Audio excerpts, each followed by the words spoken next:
Kisah, di kerajaan Pasir Batang hiduplah dua orang putri, Purbasari dan Purbararang. Ketika Prabu Tapa Agung memilih Purbasari sebagai penerus tahta, Purbararang diliputi rasa iri.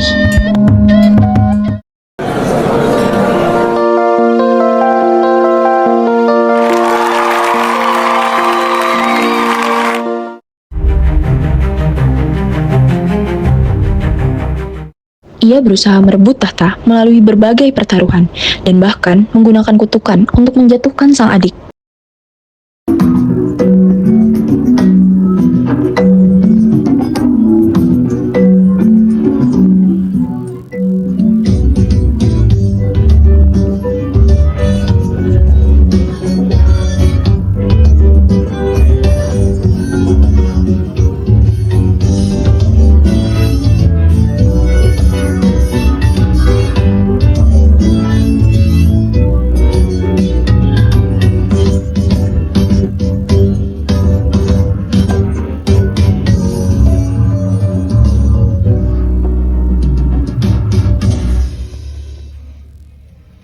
Hingga pada suatu hari, Purbararang kedatangan dua anak yang tersesat mengubah hidupnya selamanya.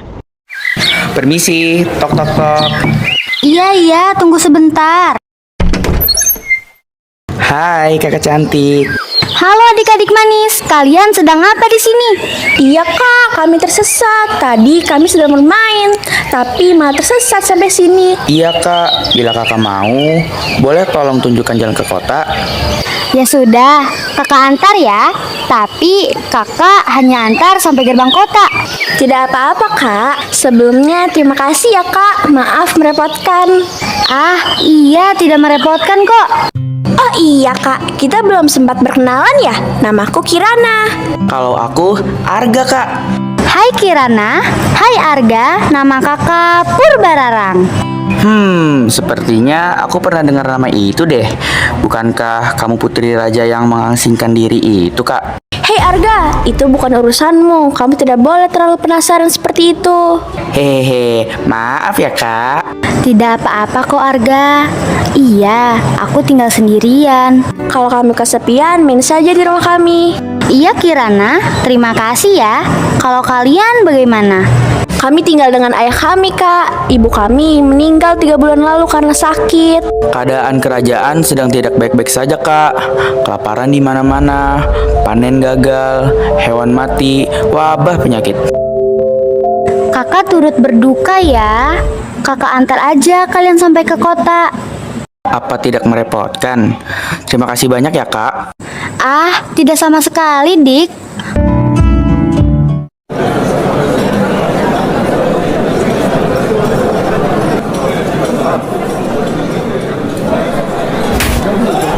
Semuanya, lihat, itu Purbararang sang pengkhianat. Apa yang dia lakukan di sini? Apa dia ingin bawa nasib buruk lagi? Jangan-jangan yang selama ini membuat kerajaan kita mengalami krisis itu dia. Para penjaga, tangkap dia. Mau kemana Anda? Anda membuat keputusan yang salah karena memasuki kerajaan yang jelas-jelas membenci Anda. Tidak, lepaskan saya. Saya tidak melakukan kesalahan apapun. Tuan prajurit, tolong lepaskan Kak Purbararang. Tuan, Kak Purbararang tidak salah sama sekali. Lepaskan dia.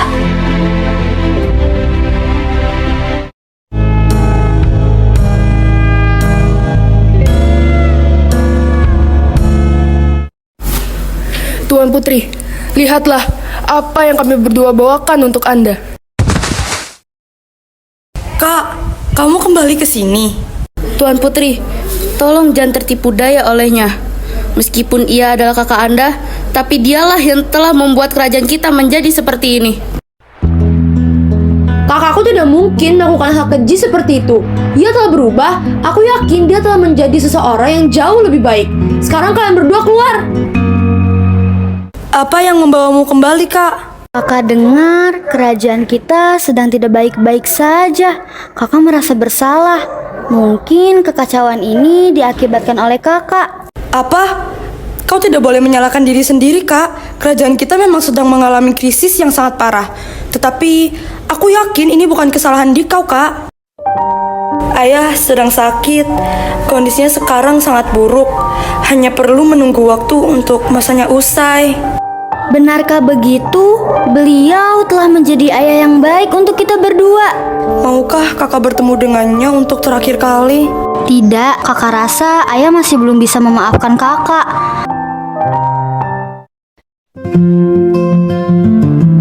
Kalian kemana saja? Apa kalian tidak tahu seberapa khawatirnya ayah? Maafkan kami ya Pak, tadi kami bermain sampai ke hutan dan tersesat. Ke hutan? Ayah sudah melarang kalian ke sana. Apa kalian terluka? Tidak ya, kami berdua baik-baik saja karena kami bertemu dengan kakak cantik di hutan. Kakak cantik? Iya ya, dia yang telah menyelamatkan kami berdua dan membawa kami kembali ke sini. Benarkah? Siapa nama dari kakak cantik tersebut? Namanya Purbararang ya. Purbararang? Apa kalian bersungguh-sungguh? Purbararang pengkhianat rakyat ini, nak. Dialah yang membawa malapetaka di masa lalu. Tidak mungkin, Kak Purbararang tidak seperti itu. Iya ya, Kak Purbararang tidak akan melakukan hal seperti itu. Tidak ada penolakan. Itu dia. Bukannya itu putri yang membawa kutukan? Kasihan Yang Mulia Purbasari. Setelah semua yang terjadi, mereka masih mempercayainya.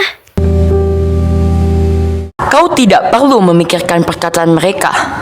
Terima kasih, Pangeran. Apa kalian tidak merasa aneh? Kutukan yang berlangsung bertahun-tahun, lalu tiba-tiba Purbararang kembali. Bagaimana jika selama ini dia hanya menunggu waktu yang tepat? Kamu menuduh putri kerajaan. Jangan bicara aneh kau. Nanti kita bisa kena masalah. Aku tidak menuduh siapapun. Aku hanya mengajak kalian berpikir. Jika benar, dia penyebab semua ini. Purbasari? Iya ya. Tolong jaga rakyat kita, nak. Purbararang. Iya, ayah. Apapun yang terjadi, janji dengan ayah. Kalian tetap bersama ya, nak. Ayah.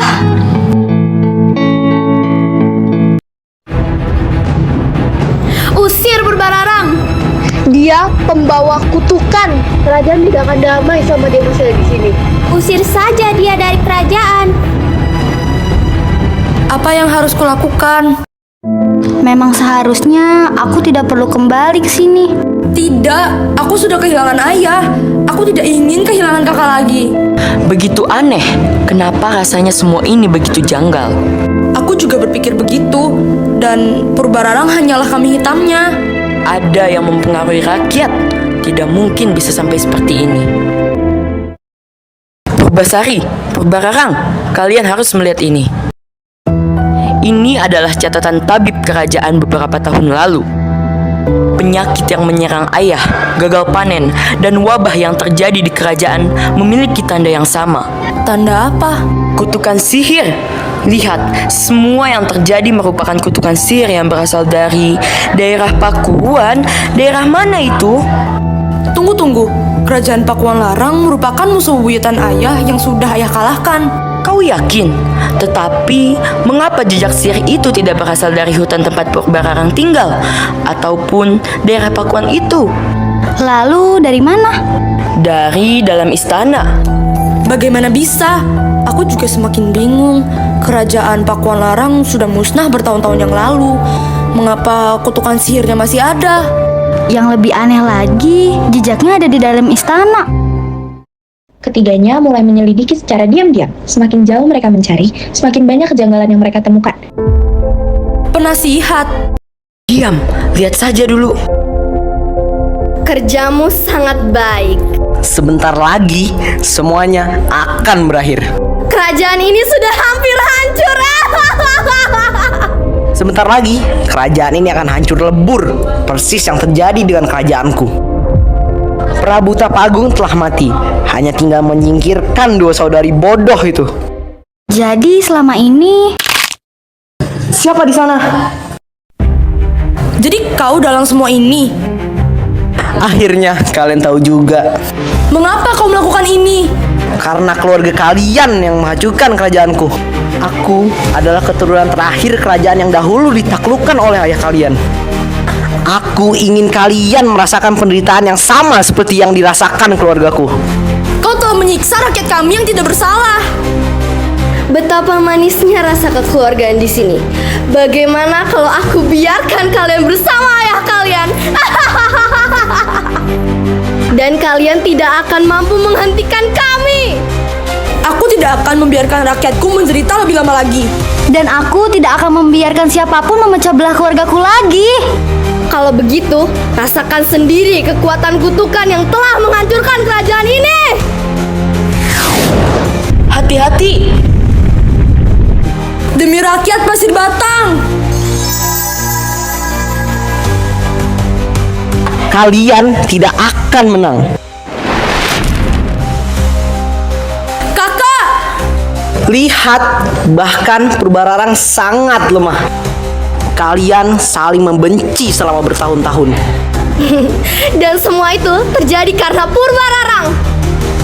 Lihatlah dirimu Purbararang, begitu bodoh, egois, jahat. Semua penderitaan ini terjadi karena dirimu. Apa itu? Tidak mungkin.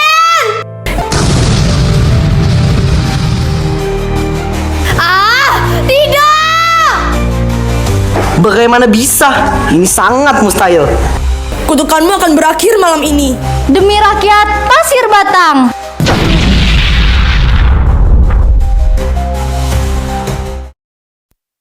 Kita benar-benar mengalahkan mereka. Mari kita pergi dari ruangan ini, Kak. Sisanya serahkan kepada prajurit. Sejak saat itu, mereka semua hidup berbahagia dan damai saling menerima dan membantu. Banyak pelajaran yang bisa kita ambil dari cerita ini. Dengan kita yang tidak seharusnya memandang seseorang hanya dengan perilaku buruknya dulu, pengkhianatan yang berdampak buruk, dan kebaikan yang selalu berperan di setiap keadaan. Begitulah akhir dari cerita ini. Terima kasih karena telah menyaksikan penampilan dari Teater Kapas. Sampai jumpa di lain waktu.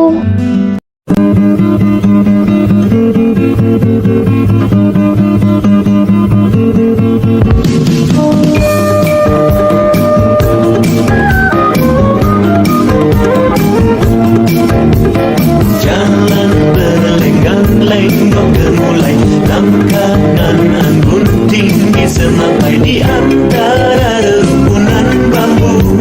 Ku dengar derai tawamu.